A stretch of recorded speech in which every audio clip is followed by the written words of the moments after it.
It's only when I got an injury and I stopped training or stopped playing sports, I just piled on weight. And I got to a point where I'd be taking a photo and I'd like breathe in or suck in or push my chest out to try and feel confident. My fitness downfalls led me to feeling just not confident, and that affected me in other aspects of life. The fear of thinking that this isn't for me, I don't think the results are going to work for me, I don't want to make those sacrifices, life's too short. But ironically, now I'm on the other side, life's too short not to do it. Professionally, I started growing. I then bought my own dental practice. I got engaged as well. You kind of realize that actually this is what I want. Made me realize what I wanted in life. Amazing. And allowed me to achieve goals and dreams that I never thought was even possible. Okay, Kishan, take me back. What must be over 18 months now. What were the series of moments that led to your trigger moment to kickstarting your R&T journey? Good question. So for me, it was very different. I joined because of a friend, not of my own accord. So one of my friends, he won the scholarship program. You had like an Instagram competition. He put an application in. He got chosen, and as part of that, he was like, "Kish, do you want to do it with me?" So I had seen many people go through transformations on Instagram, so on and so forth. And I was like, yeah, that looks really cool. But then I was like, you know what? I haven't got the dedication for that. I like my lifestyle, so on and so forth. And I was like, yeah, this isn't for me. But at the same time, I admired them. I was like, you know what? I wish it could be me, but it just isn't. And then he kind of proposed this opportunity to be like, well, why don't you try it out? And I was like, you know what? It's now or never. Like I've always said that, like, it's really cool, but it's just not for me. But let me just try it. And my mindset at the beginning was actually very different to probably what a lot of people's might be, where it was like, look, I'm going in because I've got like a major goal. For me, I just come off the back of an injury, so I'd put on a bit of weight. So I was like, you know what? I just want to learn about diet, but I don't want to get to checkpoint. I don't want to sacrifice anything. I don't want to do the full hog. I was like, I just want to learn a bit and then crack on with my life. And then I joined and I started. And initially, I was like delving in and out of the process. Maybe not hitting my steps every day, maybe not weighing my food every day, not checking in as often as I should. And so it was quite a journey. So my why I did it developed throughout the process. So it got to a point where I was partway through and I was relatively happy at the weight I'd got to. So I was like, okay, I look good. I'm happy. I'm comfortable. So the reason why I joined, I was like, look, I just want to get into reasonable shape, look good in a t-shirt, and I'll be happy. And then one of my other friends just happened to have joined R&T at the same time. His name's Akash Patni. Okay. And I saw his photo shoot. And then I was like, wow. I was like, and he inspired me. And then I was like, look, Kish, I know my why at the beginning was just to get this, but I'm now inspired by someone else who's done this and who I know and I can relate to. So I'm like, actually, Kish, like, this is your chance. Like, if I'm going to do it, this is my only opportunity to do it. You kind of reframe your mindset to be like, okay, this is now or never. Even though there's obviously plenty of time in your life, but yeah. I think it's a mindset thing. And I started checking in, started kind of taking more accountability of my own results. So like throughout the first 6 months of R&T, I went traveling for a month, so on and so forth. So it was quite hard to get into a process or into a routine. And then after I kind of realized that this is what I want, I just kind of use the support team. And for me, that was where it changed. I think that was a point where you got everyone to join on WhatsApp groups.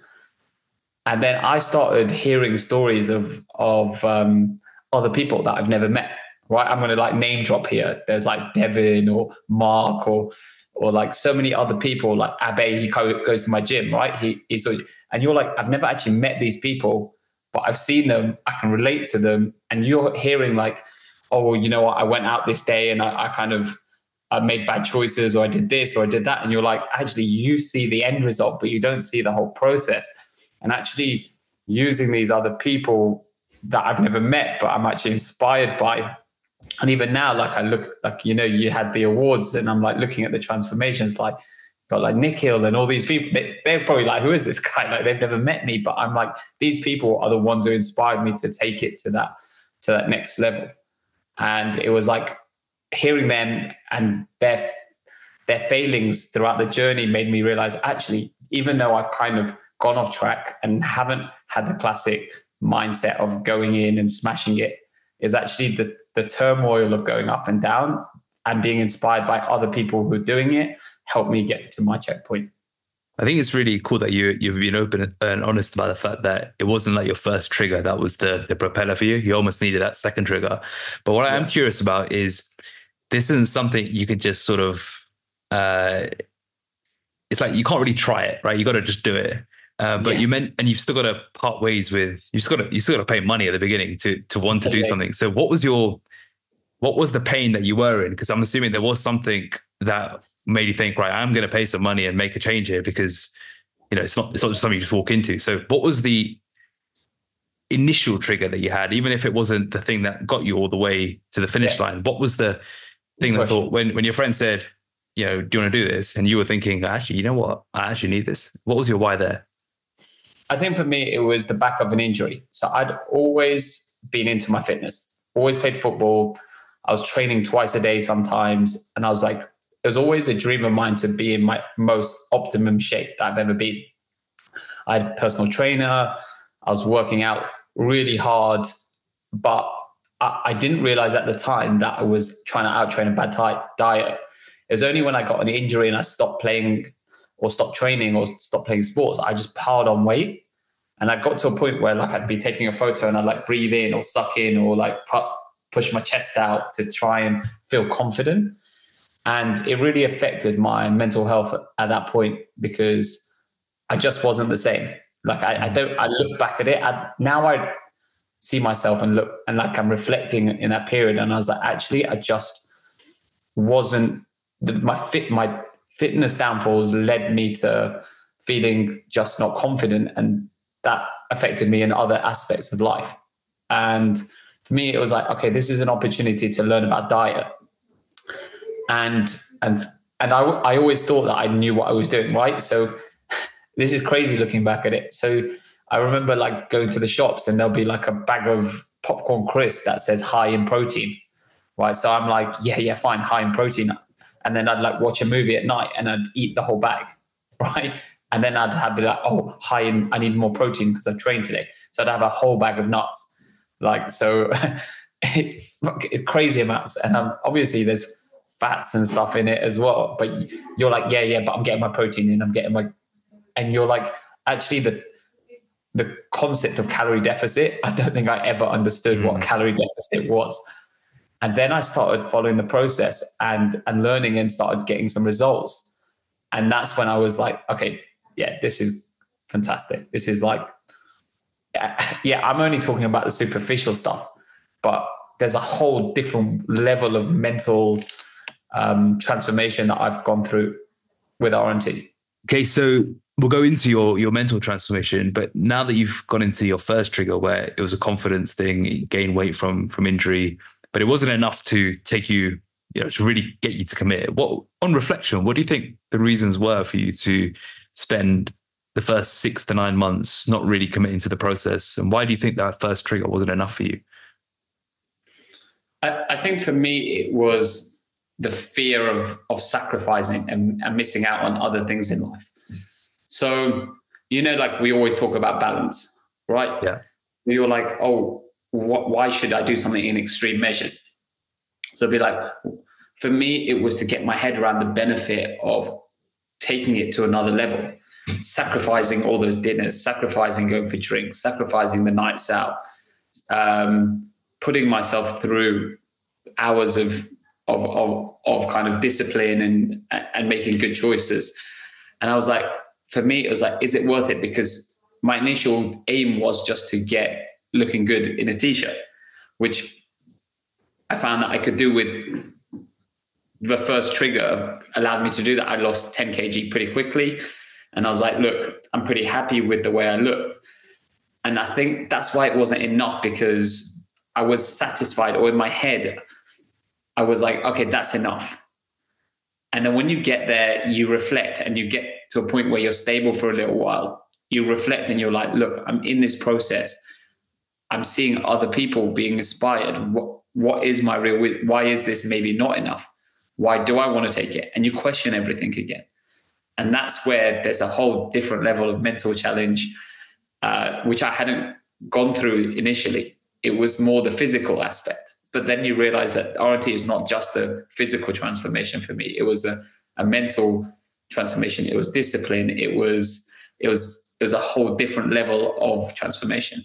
Well, let's talk about those mental challenges. What did you realize that you lost a bit of weight, you felt decent at that point, then you realized there was another layer to this whole thing. What were some of those mental battles or roadblocks that you had to go around in order to get to that next level of your journey? Yeah. So for me, it was like, why am I not making these choices? Why am I scared of sacrificing? Like, who do I want to be? What is my end goal? What do I want to achieve from life? Right. So you reflect on that time. You're like, okay. And not only that, I reflected on my last 10 years to be like, look, how have I lived my life up to now? Right. What have I achieved academically? What have I achieved spiritually? What have I achieved personally? So you reflect on everything and you're like, okay, like for me, you're like 10 years has just gone by. All right, another 10 years will go by. Another 20 years will go by. Who do I want to be? Or am I going to look back at this time in life and regret it? Like, or am I going to think, okay, I wish I'd made those sacrifices. I wish I'd tried something new out. I wish I'd developed as a person. If I don't experience this now, am I ever going to experience this? And that's where actually hearing stories of like other people going through transformations and what their whys were made me question my own why. So, for example, you'd have people doing it for health reasons, for their kids. Like I'm not in that phase of my life yet, but one day I will be. And you're like, actually, I'm fortunate that I'm in this group with other people who are now doing this for health reasons. I'm not even doing it for that, but I've now got their knowledge, their insight that they're willing to share with me about 10 years down the line about the person that I may want to be, but I've got a head start because they're giving me all the wealth of knowledge that I don't have. I'm basically gaining knowledge from their own experiences and then inspiring my own experiences and choices because of what they're doing. Powerful. What were some of the answers that you came to when you said, who do I want to be? So for me, it was like, actually, I want to be a person that I want to look back in 10 years and be the best version of myself or have no regrets in life. I was like, sacrificing a dinner or sacrificing something is short term, but having regrets in life is there forever. That's long term. Also, not being your healthiest or not being your optimum or not even knowing how to be at your optimum is for me like a major downfall. So you see all these people who are getting into great shape. For me, if I'm in that shape and can maintain that shape, if I have kids, I could maybe play with them. Yeah, I see your videos now, like you're training and you're this and you're inspiring your family and you're healthy and that inspires someone who hopefully will embark on a similar journey, but just be like, look, I'm ready for that. I'm ready to be playing football with my kids. I'm ready to be doing this. I'm ready to be going for walks. I'm ready to live longer so I can provide for them, and not just kids, but also my own parents or my partner. Or so you're mentally in a different phase of your life. You're doing it not only for yourself but for your future and for. And I think that's something that I learned from other people. And how did you feel when you thought about what you could be versus where you are now or where you were? Yeah, it was like, Did you feel inspired or did you feel scared? Both in all honesty, because you're scared because you're like, you have imposter syndrome. So you're like, and complete honesty. And if I look at it from a deeper level, it could be that you actually don't believe that you're good enough to be one of the people to do transformation. So you make excuses, right? So you're like, actually, maybe maybe like it isn't for me because I can't make sacrifices because actually you're scared. And the truth is that you don't think that you can ever reach that point, or you don't have the mental fortitude, or you don't have the physical fortitude, or whatever it is. Like in an ironic way, like even leading up to the photo shoot, even like, or even on the day, I remember thinking, whoa, is that me? Is that me? Like you don't actually quite believe it. And like you get all the, maybe you look skinny, or you do this or you do that, but actually the way you feel in that moment is that you're on cloud nine. Like physically, I was fitter than I've ever been. Like mentally, I was sharper than I've ever been. But you don't see that. You see you and I loved it. I loved it when people try to kind of question what I was doing, why I was doing it, how I looked. It fueled me. It was actually like when I could see other people going through transformations and getting people commenting, but do they look ill? I was like, this is even more motivation. This is more of a reason why I want to carry on and push it, not just for me, but for everyone else who's done it, to be like, no, we're on the right tracks. Kishan, how much did you lose again? 25 kg, I think. How did you feel when you looked at yourself in those pictures? Did you see the new Kishan, or did you see that 25 kilo plus version? What was the first thing that came to mind? Did you almost have to? No, it was more like, I think I didn't compare it to what I was then. I didn't compare it to what it was now. It was just a feeling of, and it wasn't even from an aesthetic point of view, it was, for me, it was like, we did it. We did it. Like, and when I mean we, it's like me, my trainer, my family, like as in for anyone who goes through a transformation, they realize that you need a massive support system to help you through this. Like when you're doubting yourself, that there's your loved ones, or there's your friends, or whoever that can help you. And also yourself, that all those self-doubts that you're like, no, we did it. We did it. Like you, and I don't mean like, it's like the voices in your head who said, oh, you're not good enough, or you can't do it. You're like, no, we did it. We can do it. And we can overcome anything. And that message to yourself and that self-belief that you gain through the process is something that you can't teach. You have to go through it to realize that actually how powerful you are as a person, and that can be translated to any aspects of your life. Do you look back and wonder, or ever think how you let yourself gain that much weight in the past? Yeah, but I don't think it was down to wanting to, right? No one got that much weight. And you get frustrated. Like it's a vicious cycle. You're like, okay, fine, I put on this weight. I need to lose this weight. So I'll train twice a day, or I'll train or I'll eat loads of protein. Like I was saying to you before, that I was having like loads of nuts and this, and I was like, yeah, but you're not getting the results. Or for me, what I was doing, I'd push myself like harder. I'd like train all the time, but you're still trying to out-train a bad diet. So it was the knowledge, like the lack of knowledge of knowing how to navigate these situations is why I gained weight. I don't think it was because I wanted to, or it's not because I didn't put effort into my training. It was because I just didn't have the knowledge. And even though I had a personal trainer, even though I went to all these classes, even though I invested into myself, I just didn't have the knowledge. And it took something like an injury to stop me from training as hard as I did, to just quickly pile it on, because I was just eating really badly. And then when I gained the knowledge, I got to a point where I was happy, and that's when the next step starts. So let's talk about that next step now. The second trigger that you had after seeing Akash's transformation, a couple more transformations, and you started to visualize what could potentially happen for you. Talk about that next journey of what happened next. What happened when that second trigger moment happened? What changes in your life were evident, or your lifestyle, that were a stark contrast to potentially even a week before? And then let's talk about the journey to the checkpoint. Yeah.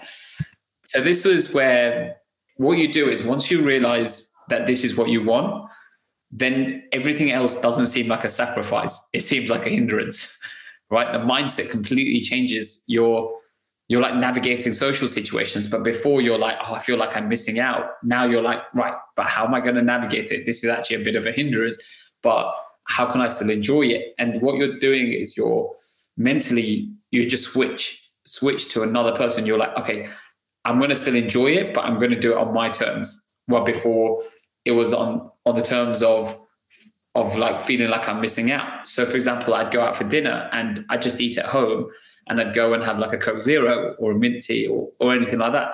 I'd still have just as much fun, but I'd still be moving forward to my goal. What's before, I'd be like, actually, and it didn't seem like a sacrifice then, because I was looking at achieving something bigger than what I wanted in that moment. Whilst before, I was scared of missing out in that moment. But when you realize that you're not actually missing out at all, you start loving the process. You're like, actually, why am I not doing this more often? Why I now have the ability to say no, or like, actually, no, this isn't for me, or I prefer not to go and choose this event, or I will choose this, or I'll do it. And it's your decision making on a day-to-day basis, on an event basis, and you can make those sacrifices because you don't feel like you're missing out anymore. And I think that was the main thing, because your mindset changes, your approach to certain situations completely change. And that's also when everyone else around you starts noticing things. Like that's when the comments start, right? That's when people are like, oh, you've changed, or something's different, or you're not drinking anymore. You're like, some people are like, you're not as much fun, but you're like, actually, but I'm so dialed in right now that this is fun to me and this is what I want. And that's where, unwavering self-belief starts. Because before, when you do your first 10 kg, fine, you're good, you can still socialize, you can still drink, you can do this, but then the next 10, 15 kg, that's when the sacrifices start. And that's when you start really, really kind of questioning yourself, questioning others. You then start having other people doubt you, people can start wavering. I'm sure people who are going through their kind of grind at the moment or heading towards that phase are probably getting that all the time. Like, oh, like, is it worth it? Or you're not the same anymore, or you look skinny, or you do that. And that's when that self-belief, and that's where your own character develops in that period. And that was, for me, the best part of the whole process. And if I hadn't started the second phase of R&T, if I just kept it, I would have missed out on the actual highlight of R&T, right? You would have missed out on the genuine benefits, right? Forget the physical, but the actual biggest benefit of all is that self-belief, that knowing what you want, finding your happiness boosters, knowing who you are as a person. That kind of reflection, you don't do that unless you get to that second phase. Well, let's talk about that then. What have you discovered about yourself? Because from everything I've heard so far, I get the sense that this was a mental transformation, but also potentially a spiritual transformation for you, where you got to the root of who you are, understood more about what you want in life. So let's talk about some of these discoveries that you had about you and what you've done with this newfound information, so to speak.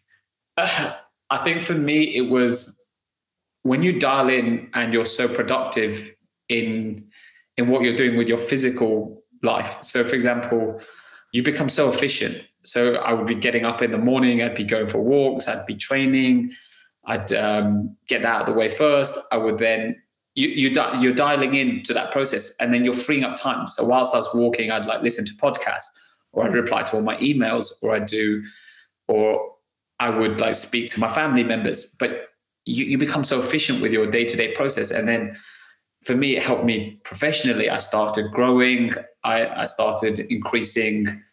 So I'm a dentist, and I do like cosmetic dentistry full time. I started kind of increasing like my days in places. I started working harder. I started progressing in my own career. I then bought my own dental practice. And you're like, well, wait a minute. This is something that I've dreamed about from a young age, but it's like, but maybe I doubted myself in that, but because I'm not doubting myself in my physical stuff, because I'm starting to get a bit more belief, because I'm dialing in, because I'm getting more efficient. That's then translating to me feeling better, feeling happier, feeling more confident, feeling more confident means I will then take more risks. Taking more risks leads to more challenges, and there's like a whole positive feedback mechanism for whole feedback loop that then led me to doing that. And even in my personal life, I've kind of taken on more challenges. This was one challenge, but the other was I got engaged as well. So yeah, so even personally, you kind of realize that actually this is what I want. Like for me, my partner, she was very supportive and helped me throughout the process. And when you realize the amount of sacrifices that you both make to go to something like this, like you stop going out for dinners, so you find other things to kind of spend your time and quality time, but you're working on that journey together and you're progressing in different ways. So yeah, all around, I think it was, really, really just made me realize what I wanted in life. Amazing. And allowed me to achieve goals and dreams that I never thought was even possible. I mean, everything you mentioned there is enough for 3 years of accomplishments. The fact that you've squeezed it into the second half of 2023 is a testament to your work and how efficient you are. So yeah, excellent, and it's really good to hear. In all domains, like career, relationships, and personal health. Let's talk about life since Checkpoint. What have been some of your challenges since getting into the best shape of your life? We talked a little bit off air with regards to these new habits in your life when you're traveling, when you're in your day to day, and you don't have that photo shoot in mind. Let's dive in and discuss some of the challenges and potential learnings since Checkpoint. Yeah, I think since Checkpoint, once you've gone through that whole process and that discipline and that sacrifice, it's quite hard to get out of that, because you kind of sometimes you feel guilty that you're not being as productive. You feel guilty that you're not being as strict on yourself. But actually, it's important to realize that you've learned so much and you've come so far that it's about finding that balance, finding a way to make it sustainable in your life, but still kind of keep the principles that you've learned in the forefront. So I know that we were just speaking off air that after Checkpoint, I went through the consolidation phase and really enjoyed it, but it was quite easy for me because I was still in the routine. I was still training. I was still disciplined. I was still kind of working in that same format that I had been for the last 6 months to a year. But then I went traveling. So I went to India, went to the Cricket World Cup. So you went away for 2-3 weeks, then came back, went to Iceland, and all of a sudden your routines changed. So then you're like, actually now, like, for example, even some of the holidays, right? Just before Checkpoint, I went away. I know this is digressing a little bit, but I remember being so strict on holidays. Like I went on my friend's stag and I ate separately, or I went to a few venues at my wedding and I was in my room waiting for some food because I was so close to Checkpoint. That's not sustainable really from a long term. And that's something that I always knew that was not going to continue. So when I went to India, I enjoyed myself and then came back and I was like, okay, wait a minute. I've kind of been off plan. I've been not quite as disciplined. I've really enjoyed it. But compared to kind of doing, like when I got back into my normal routine, I was straight away like getting steps in, training, back to wearing my food, and I missed it. So even though I had such a good time traveling, enjoyed myself, let loose a bit, I didn't feel guilty because I knew as soon as I came back, my routine was exactly the same. And that I've seen so many people rebound, like a lot of people go through transformations, and they rebound. And a lot of it is that because it's not habit, right? So people, I know some of my friends have done like 3-month transformations and they've lost a lot of weight within 3 months. And then 3 months after, they're back to square one.